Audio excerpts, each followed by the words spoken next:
During this video, I just wanted to provide a few tips for making a great survey and ensuring that your respondents actually answer all of your questions and complete the survey.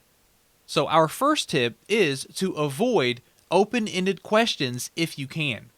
So one of the biggest mistakes that people do when making surveys is they use too many open-ended questions. You want to make it easy for your respondents to answer your questions, and that will help you minimize the drop-offs of the survey. So for example, my very first question is, how old are you? And right now, it's an open-ended question, meaning they have to type inside of this box and then type out their answer. Now, of course, this is a very simple example because in general, this is a quick question to answer. However, I wanted to show you a better way to do it. So instead of an open-ended question, let's go ahead and change this to a single answer. And then we can actually type out some different age groups. Just like that. And now all they have to do is tap on their answer and go to the very next question.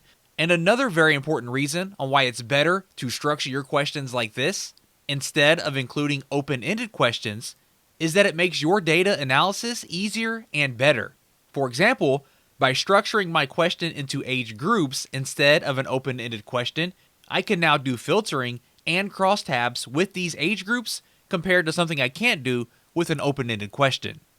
The next thing that I recommend is to be sure to add incentives and rewards. Even small incentives really do make an impact, especially if your survey is really long, which another tip is to try to make it as short and compact as possible. However, if your survey is running on the longer side, be sure to include those rewards and those incentives, as it will help your respondents complete that survey. Next up, you should be extremely specific and clear about your goals. What is the point of this survey? What data are you trying to collect? What do you need to know with these answers? So for example, if I am trying to improve my software, each question that I ask my survey takers should revolve around my software and how I can find out how to make it better. What features are they using? Which ones do I need to improve? Each question and answer should directly correlate with those questions that I have for myself so I can better improve my software. And last but not least, you should avoid leading questions. Surveys are all about building questions in a neutral way to get the true insights from your respondents. So you should avoid using positive and negative words in your survey.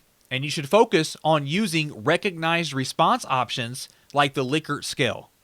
Remember, we want the true opinions and insights from our respondents, and we don't want to sway them one way or the other with the language that we're using in our questions.